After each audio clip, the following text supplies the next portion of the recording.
लो भैया, पूरे 12 किलो गेहूं है, अच्छे से पीस देना। हाँ ठीक है, शाम को आकर ले जाना। अच्छा, कितने पैसे बताए तुमने? 12 किलो गेहूं के 120 रुपए होंगे। हे राम, इतना महंगा? क्या भाभी, 1 किलो गेहूं के मैं बस 10 रुपए ले रहा हूँ। अब सारा दिन चक्की चलाकर मेहनत भी तो करूंगा ना। अच्छा चलो ठीक है, लेकिन मुझे शाम तक ही चाहिए। हाँ, मेरे घर कुछ मेहमान आ रहे हैं। ठीक है भाभी, आप फिक्र ना करो, हो जाएगा। भरतपुर नामक गांव में सुरेश नाम का एक गरीब व्यक्ति रहता था। वो दिन भर हाथ से चक्की चलाकर आटा पीसता, तब जाकर उसके घर का चूल्हा जलता। घर में उसकी पत्नी उमा और 5 साल की बेटी मोनी थी। उसकी पत्नी उमा हमेशा उसे गरीबी के ताने दिया करती थी। बस सारी जिंदगी चक्की चलाते रहना, और कुछ काम तो तुम्हें आता ही नहीं। अरे जब पति काम से थका हारा घर लौटता है तो उसकी बीवी को उसे चाय पानी के लिए पूछना चाहिए, ना कि आते ही चिक चिक बाजी शुरू कर देनी चाहिए। आए बड़े, जैसे कि कोई अंबानी हो ना, जो नोटों की गड्डी लाकर मुझे दे रहे हो। 3 दिन से चावल खाने का मन है मेरा, लेकिन पति आटा चक्की चलाने वाला क्या मिला, मानो चावल से तो रिश्ता ही छूट गया मेरा। बाबा ये लो पानी। ला मेरी बेटिया, जुग जुग जियो। सुरेश के घर ये रोज का काम था। उसकी पत्नी हमेशा पैसों के लिए उसको ताने देती। एक दिन सुरेश बड़ी मेहनत से आटा पीस रहा होता है कि तभी एक तेज आंधी तूफान आता है और उसका सारा आटा अपने साथ हवा में उड़ा कर ले जाता है। ए आंधी, रुक रुक रुक रुक जरा, तुझे तो मैं बताता हूँ। सुरेश उस आंधी के बवंडर के पीछे पीछे दौड़ने लगा। कुछ देर बाद वो बवंडर एक पर्वत पर आकर रुक गया। ए आंधी, मेरा आटा मुझे लौटा दे। मैं अपने ग्राहकों को क्या जवाब दूंगा? कुछ गरीब को क्यों परेशान कर रही है? तभी उस आंधी में से एक औरत का चेहरा नजर आने लगा, लेकिन आटा तो सारा उड़ गया। मुझे नहीं पता, तू कुछ भी कर, लेकिन वो आटा तो मुझे जल्द से जल्द लौटा दे। वो आटा तो मैं तुम्हें अब नहीं लौटा सकती, लेकिन मेरे पास तुम्हें देने के लिए कुछ है। तभी उस घूमते हुए आंधी के बवंडर से एक पीतल का टिफिन बाहर निकला। अरे ये क्या है? ये एक जादुई टिफिन है, इससे तुम जो भी मांगोगे वो तुम्हें मिल जाएगा। ये तुम्हारी सभी मांगे पूरी करेगा, लेकिन इसके लिए तुम्हें पहले ये मंत्र बोलना होगा। ऐ मेरे जादुई टिफिन, कर दे मेरी मुराद पूरी। जो मैं मांगू मिल जाए मुझको, रहे न कोई ख्वाहिश अधूरी। जल्दी से इस टिफिन को भर दे तू आटे से। सचमुच बड़े ही कमाल का है ये तो। सुरेश खुशी खुशी उस पीतल के टिफिन को लेकर अपने घर पहुंचा। घर में सुरेश की पड़ोसन और उमा की सहेली बिंदु आई हुई थी। उसकी नजर पीतल के उस टिफिन पर जाती है। इस कंगले के पास ही पीतल का टिफिन कहाँ से आया? बिंदु को देखकर सुरेश चुप हो गया और उसने वो टिफिन अपने पीछे छुपा लिया। टिफिन को छुपाते हुए देख बिंदु को उस पर शक हुआ और वो बहाना बनाकर वहाँ से जाने लगी। अच्छा मैं चलती हूँ, बहुत देर हो गई है, मेरे वो भी काम से आ गए होंगे। लेकिन बिंदु बाहर जाकर खिड़की से सारी बातें सुनने लगती है। क्या है, क्यों घोड़े पे सवार हो रहे हो? मैं तुम्हें अभी एक चमत्कार दिखाता हूँ। सुरेश उस आटे को एक बर्तन में निकाल कर उसे खाली करता है और खाली टिफिन को हाथ में लेकर मंत्र पढ़ने लगता है। ऐ मेरे जादुई टिफिन, कर दे मेरी मुराद पूरी। जो मैं मांगू मिल जाए मुझको, रहे ना कोई ख्वाहिश अधूरी। जल्दी से इस टिफिन को भर दे तू आटे से। तभी उस टिफिन में और आटा आ जाता है। बाप रे, ये जादू कहाँ से सीखा है रे आप? सुरेश उमा को सारी बात बताता है। वाह जी वाह, अब तो हमारे दिन ही बदल जाएंगे। हाँ, आटा भी आ जाएगा और चक्की चलाकर मेहनत भी नहीं करनी पड़ेगी। अगले दिन जब सुरेश किसी काम से बाहर गया था और उमा मोनी को लेने स्कूल गई थी, तो बिंदु चुपके से उनके घर गई और वो जादुई टिफिन उसने चुरा लिए और हूबहू वैसा ही पीतल का टिफिन रख दिया। अगले दिन सुरेश को जब आटा पीसने का ऑर्डर मिला तो उसने अपने उस टिफिन का इस्तेमाल करना शुरू किया, लेकिन उसके बार बार मंत्र पढ़ने के बाद भी जब उसमें से कुछ नहीं निकला तो वो गुस्से में चिल्लाते हुए कहने लगा, उस आंधी ने मुझे धोखा दिया है। उसने सिर्फ एक ही दिन का जादू मुझे दिया था। वो गुस्से में आंधी के पास पहुंच जाता है। ए आंधी, तूने मुझे धोखा दिया। लेकिन मैंने तो तुम्हें कोई धोखा नहीं दिया। ये रखो अपना जादुई टिफिन, ये तो अब बिल्कुल भी काम नहीं कर रहा है।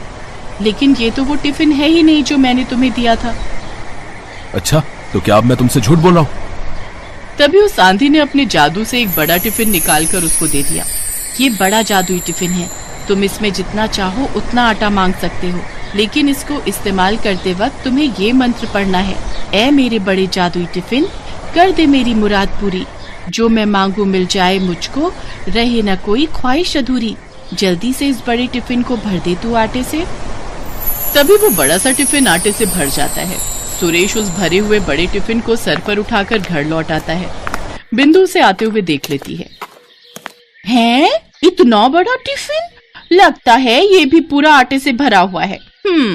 अब तो मुझे इसे भी चुराना ही होगा। घर आकर सुरेश उमा को फिर से सारी बात बताता है। सच में जी, ये तो बहुत बड़ा टिफिन है। अब तो हमारी कमाई खूब होगी। हाँ उमा, जितना पहले मैं महीने भर में जाकर कमाता था, उतना अब मैं एक दिन में कमाऊंगा और मैं खुद का आटे का बड़ा सा गोदाम खोलूंगा। हाय, मुझे तो अभी से ही सोच सोच कर खुशी हो रही है। तनी एक बार हमको भी तो जादू दिखाओ ना। सुरेश ने उस बड़े टिफिन के आटे को कनस्तर में डाला और मंत्र पढ़ने लगा।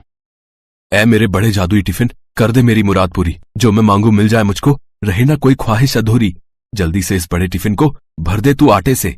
तभी वो बड़ा टिफिन आटे से पूरा भर जाता है और एक बार फिर बिंदु खिड़की से झांक कर ये सब देख लेती है। हाय रे, मर जावा, इतना सारा आटा जी। चलो इसे अभी लाला को बेच आते हैं और इससे जो पैसे मिलेंगे उससे हम चावल और मुर्गी खरीद कर लाते हैं। मेरा बड़ा मन कर रहा है रसेदार मुर्गी और भात खाने का। तो चलो फिर, देरी किस बात की। वो लोग लाला के पास आटा बेचने चले जाते हैं और बिंदु इस बात का फायदा उठाकर जल्दी से एक वैसा ही बड़ा सा टिफिन बाजार से लाकर रख देती है और उस जादुई टिफिन को चुरा ले जाती है। अगली सुबह सुरेश उस बड़े टिफिन को लेकर अपने काम पर पहुंचा और उससे एक बार फिर आटा मांगने लगा। वो काफी देर तक मंत्र पढ़ता रहा। ए मेरे बड़े जादुई टिफिन, कर दे मेरी मुराद पूरी, जो मैं मांगू मिल जाए मुझको, रहे ना कोई ख्वाहिश अधूरी, जल्दी से इस बड़े टिफिन को भर दे तू आटे से।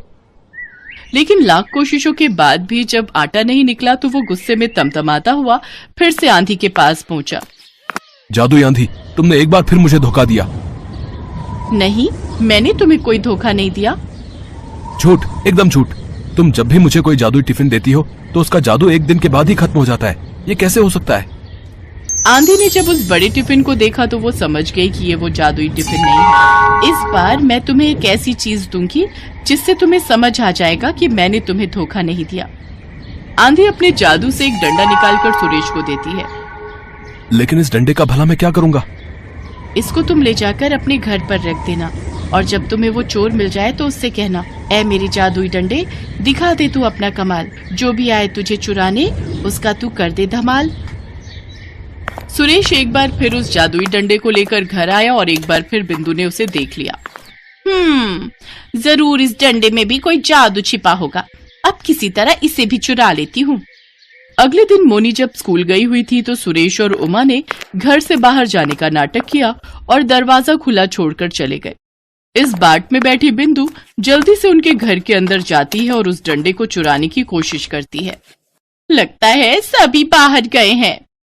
जैसे ही बिंदु ने उस डंडे को हाथ लगाया तभी सुरेश और उमा वहां आ गए और सुरेश ने मंत्र पढ़ना शुरू किया। ए मेरे जादुई डंडे, दिखा दे तू अपना कमाल, जो भी आए तुझे चुराने उसका तो कर दे धमाल। तभी वो डंडा बिंदु को पीटने लगा। अरे रे, मर गई रे, मर गई। हाय दया, कोई मुझे बचा लो। हा, आई बड़ी सहेली होकर अपनी सहेली के घर चोरी करती है। हाँ, जल्दी से हमें हमारे जादुई टिफिन लौटा दो, नहीं तो इस डंडे की पिटाई से आज तुम यहीं मर जाओगी। हाँ, अभी लाती हूँ। जब तक बिंदु ने सुरेश को उसकी अमानत नहीं लौटाई तब तक उस डंडे ने उसकी पिटाई जारी रखी। बिंदु दौड़कर अपने घर गई और वो दोनों जादुई टिफिन लाकर सुरेश को दे दिए। अब रुक जाओ जादुई डंडे। अब आज के बाद हमारी कोई चीज चुराई ना तो याद रखना। हाय, इतनी मार खाने के बाद तो मैं तुम्हारी क्या किसी की भी कोई चीज नहीं चुराऊंगी। इतना कहकर बिंदु वहां से 9-2-11 हो गई। अब बड़े और छोटे जादुई टिफिन की मदद से सुरेश आटा निकाल कर बेचता रहा। आज के बाद उसे चक्की चलाने की जरूरत ही नहीं पड़ी।